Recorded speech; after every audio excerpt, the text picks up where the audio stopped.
Malaysia reaffirms support for energy transition. 21 Muslim countries condemn Israel's airstrikes on Iran.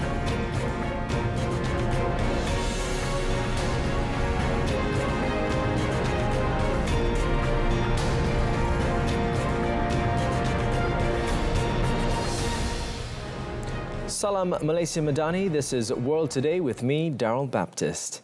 Malaysia has reaffirmed its commitment to advancing the ASEAN Power Grid, also known as APG initiative, positioning it as a central pillar for achieving regional energy security and stronger economic integration. Deputy Prime Minister Datuk Seri Fadillah Yusof highlighted Malaysia's leading role in driving the energy transition agenda, including efforts to explore innovative solutions for a low-carbon economy. The ASEAN Power Grid reflects a shared ASEAN vision of seamless cross-border electricity flow, collective energy security and prosperity that benefits the entire region. Malaysia is steadfast in its commitment to the energy transition. We are actively working towards increasing our renewable energy capacity, improving energy efficiency, and exploring cutting-edge solutions for a low-carbon. Datuk Seri Fadillah was speaking at a dinner held in conjunction with the 43rd ASEAN Senior Officials Meeting on Energy in Kuching, Sarawak.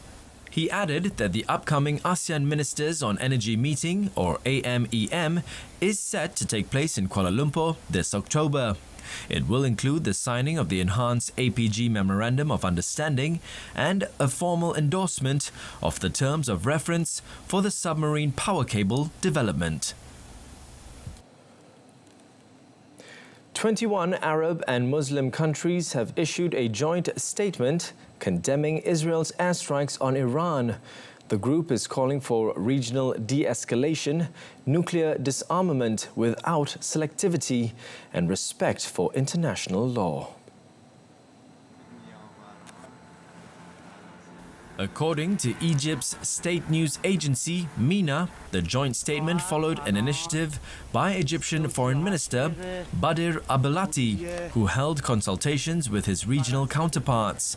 The countries involved in the initiative include Turkey, Jordan, the United Arab Emirates, Pakistan, Bahrain, Brunei, Chad, Gambia, Algeria and Comoros. Also participating are Djibouti, Saudi Arabia, Sudan, Somalia, Iraq, Oman, Qatar, Kuwait, Libya, Egypt and Mauritania. The foreign ministers denounced Israel's attacks on Iranian territory as violations of international law and the United Nations Charter. They stressed the importance of upholding national sovereignty, territorial integrity and the principles of good neighborliness, while urging peaceful resolution of disputes. They called for an immediate halt to Israeli hostilities against Iran and comprehensive efforts to de-escalate the situation towards a ceasefire. In a related development, tensions in West Asia surged Monday as Iran's state broadcaster was briefly knocked off air following an Israeli airstrike in Tehran. Explosions echoed across the capital just hours after Iranian missiles killed 11 people in Israel, marking the fourth day of a rapidly escalating air war. One of the most dramatic moments came during a live broadcast from Iran's state TV. When an Israeli strike hit the IRIB building, the presenter, amid criticism of Israel, was forced to flee as a massive blast sent debris falling and knocked out monitors behind her.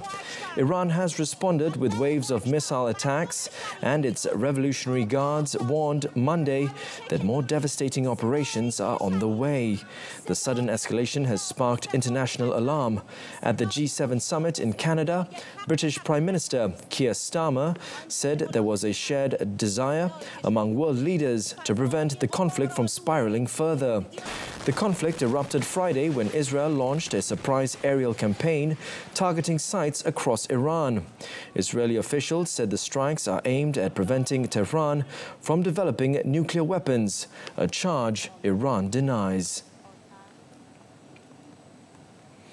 An Air India Boeing 787-8 Dreamliner bound for New Delhi returned to Hong Kong International Airport on Monday, shortly after takeoff, as a precautionary measure following a suspected technical issue.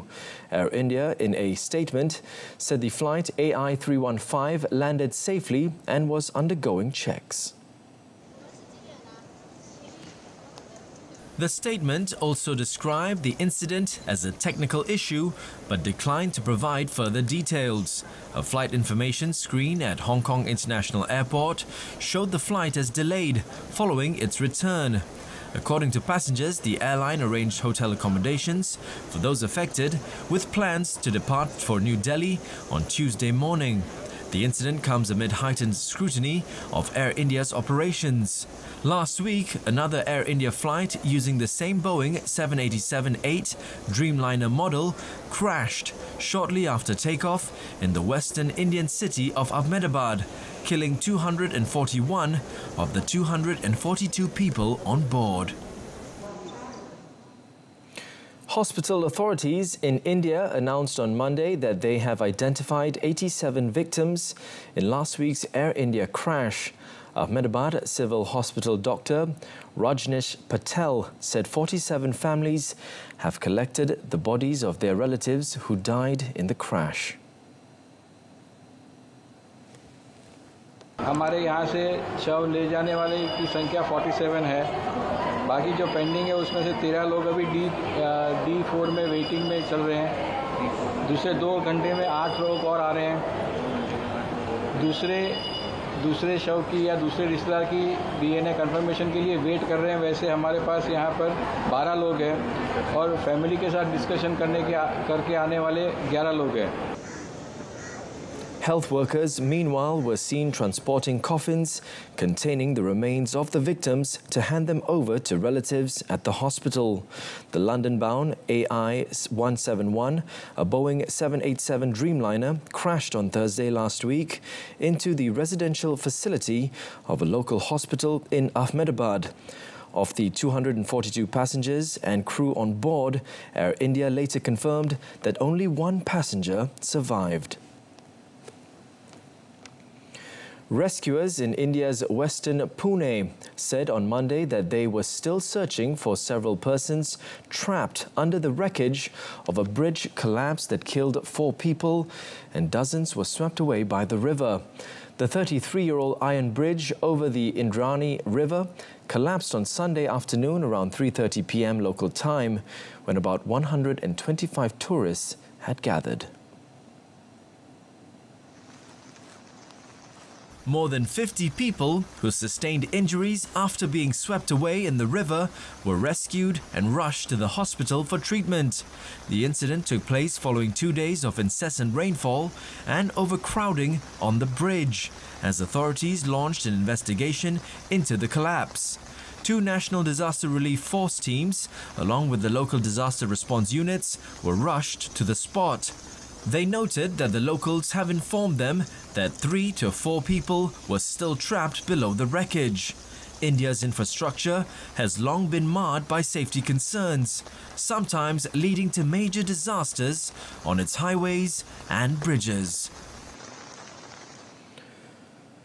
Over in Singapore, a newly delivered crane tipped over at Tuas Port over the weekend, but port operations remained fully unaffected. A video circulating online showed the massive structure lying on its side with clouds of dust rising in the aftermath. According to the Maritime and Port Authority of Singapore, the incident happened around 1:20 p.m. Sunday while the crane was being delivered to a non-operational berth. No injuries or fatalities were reported. There was also no damage to nearby port equipment or infrastructure. Authorities confirmed that all operational berths remain accessible and both port activities and development works continued as normal. An investigation into the cause is underway with relevant authorities involved. Tuas Port, which began operations in 2021, is set to become the world's largest fully automated container terminal when completed.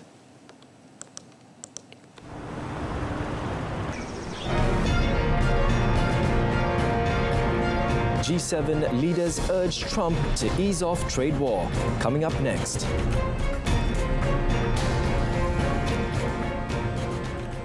World leaders at the G7 summit in Canada are urging US President Donald Trump to step back from his escalating trade war, warning it could destabilize the global economy. The leaders of the 6 other nations pressed Trump to end his protectionist approach, saying it's already inflicting harm on their own economies. Following a closed-door meeting between Trump and Canadian Prime Minister Mark Carney, Ottawa signalled a possible truce could be reached within the next 30 days. Mexican President Claudia Sheinbaum is also expected to meet with Trump during the summit. Her government is looking to renegotiate the North American Trade Pact that includes both the US and Canada. While no major breakthrough is expected, the presence of US Trade Representative Jameson Greer signals negotiations are ongoing. The pressure is mounting, with Washington preparing to roll out new tariffs on the 9th of July. Germany's Chancellor Friedrich Merz plans to coordinate with France and Italy for direct talks with Trump. Meanwhile, European Commission officials, including Chief of Trade Maros Sefcovic, are also on hand to represent the EU's interests. Despite tensions, G7 leaders are hoping to dial down conflict, particularly with global attention split by developments in the Middle East. Meanwhile, US President Donald Trump has cut short his trip to the G7 summit in Canada and returned to Washington on Monday night as tensions in West Asia continue to escalate.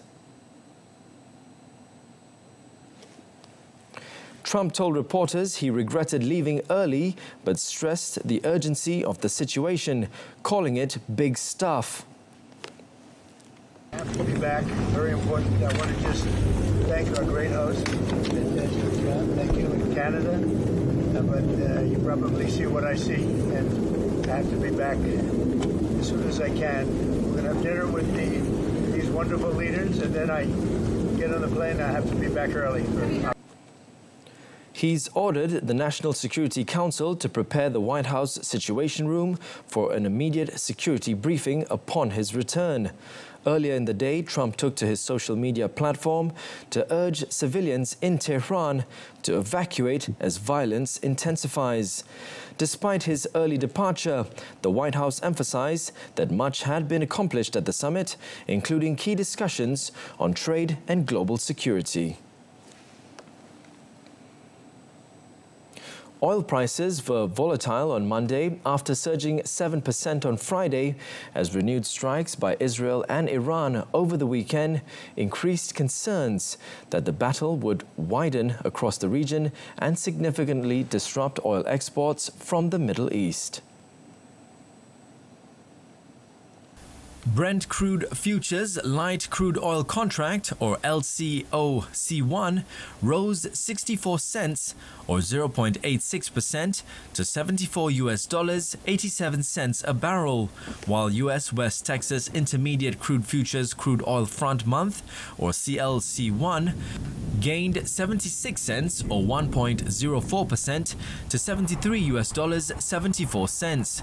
They had surged more than $4 a barrel earlier in the session and also fell into negative territory briefly.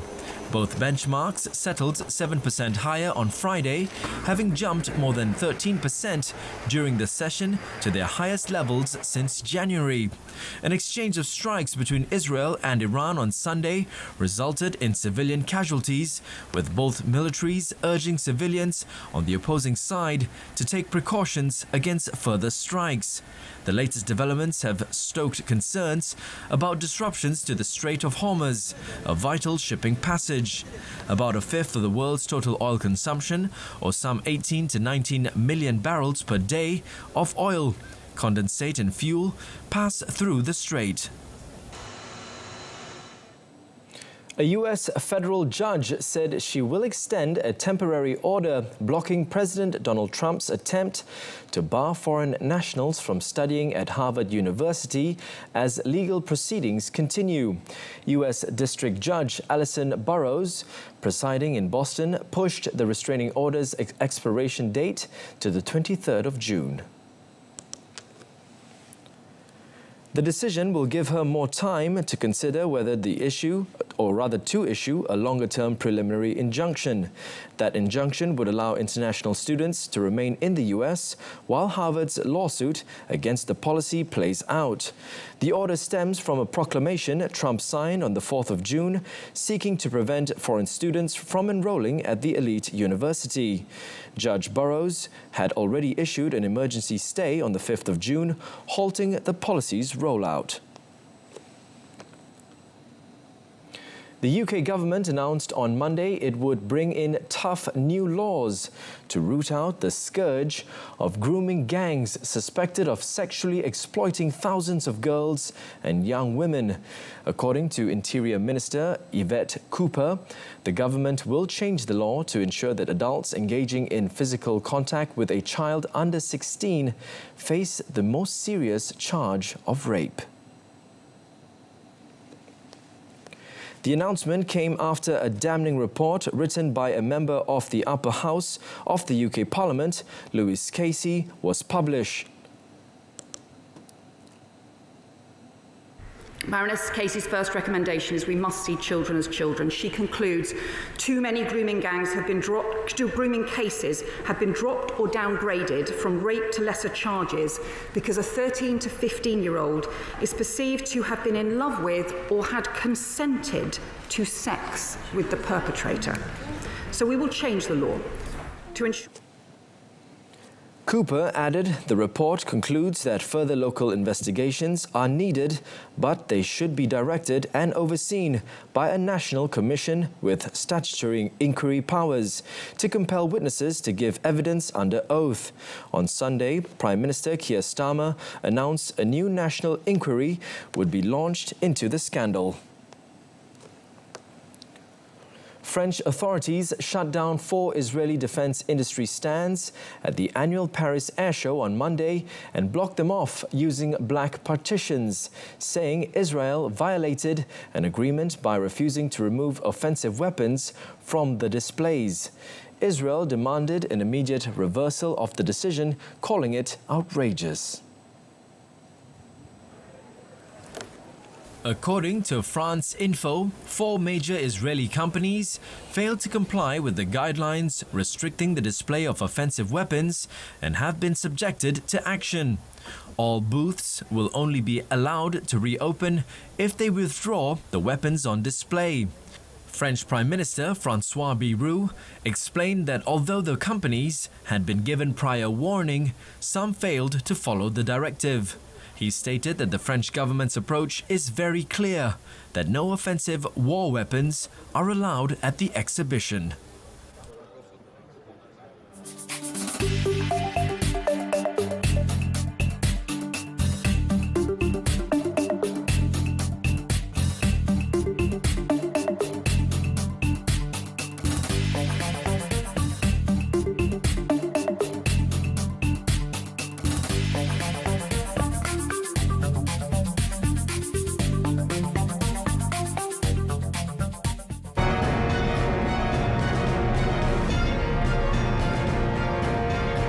Coming up in sports, Malaysia slip up against New Zealand in Nations Cup. Stay with us.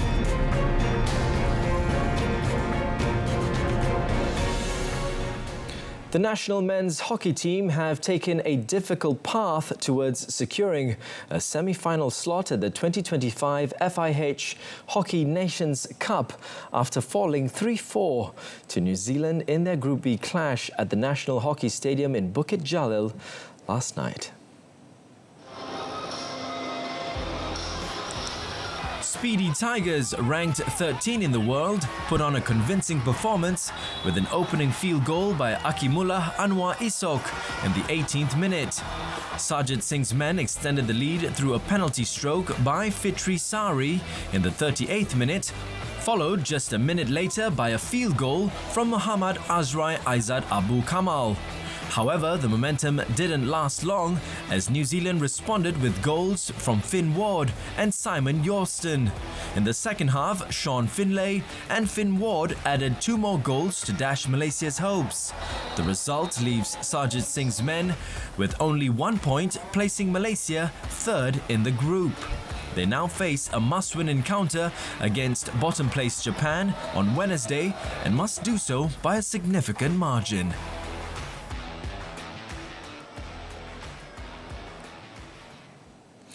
Over in the world of football, or soccer for some of us, Chelsea kicked off their Club World Cup campaign with a solid 2-0 win over Los Angeles FC on Monday in Group D, although there were nearly 50,000 empty seats in the stadium in Atlanta.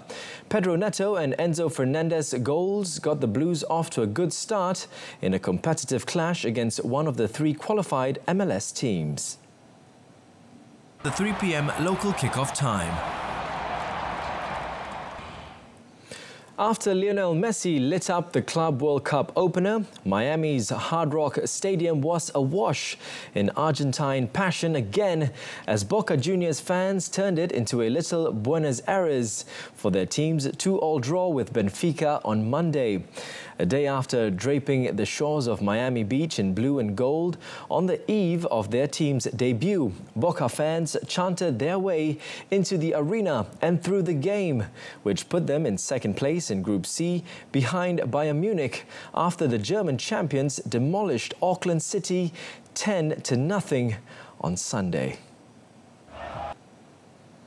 Lionel Messi and his Inter Miami teammates were back at their training facility on Monday, beginning preparations for their second Club World Cup game on Thursday in Atlanta against Portuguese team Porto. Miami finds itself in a better position than many experts predicted, locked in a 4-way tie in Group A with 1 point as both opening games ended in scoreless draws. Inter Miami tied Egyptian club Al Ahly to a scoreless draw at Hard Rock Stadium on Saturday after a heroic performance by Miami goalkeeper Oscar Ustari before a crowd of 60,927. Inter Miami coach Javier Mascherano was encouraged by his team's performance, particularly in the second half, when players settled their nerves and created several scoring chances. On Sunday, Porto and Brazilian power Palmeiras drew 0-0 at MetLife Stadium in New Jersey, with a big game by Porto's backup goalkeeper Claudio Ramos, filling in for injured captain Diogo Costa. However, as it stands now, Miami is listed in 4th place among the 4 because after head-to-head, goal differential and goals scored, the next group tiebreaker is fair play points of red and yellow cards.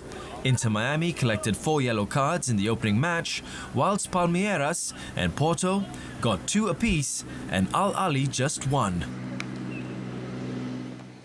We now move on to tennis, where Britain Dan Evans upset American 7th seed Francis Tiafoe 7-5, 6-2 on Monday to book his place in the last 16 at the Queen's Club Championships. The 35-year-old, ranked 199th in the world, was handed a wild card and responded with his first win over a top 20 player since 2023, earning a standing ovation from the crowd when he wrapped up victory in straight sets. Evans, who needed a wild card for his place in the draw after sliding to 199th in the world rankings, proved too good for the 7th seed. After edging a tight opener, Evans carried the momentum into the second set with a 5-game winning streak before securing a double break with a touch of fortune when his forehand clipped the net cord and dropped in. The 35-year-old was a fitting victor as he had partnered Murray in his final match before retirement in the men's doubles at the Paris Olympics. 4th seed Holger Rune began his campaign with a solid 6-3, 6-4 win over Australia lucky loser Christopher O'Connell. Denmark's Rune, the world number 9, is seeking his first grass court title ahead of Wimbledon, where his best result was a quarter-final in 2023. Roberto Bautista Agut saved a match point before beating Portugal's Nuno Borges 6-7, 7-5, 6-4. Borges led 4-1 in the second set, but the experienced Spaniard fought back strongly to advance. Daruman jentera moped pelbagai kategori terus menggegar dalam perlumbaan motosikal Petronas Malaysia Cup Prix musim 2025. Dengan jiwa kelajuan, nantikan pecutan kemenangan setiap berlumba hanya di RTM.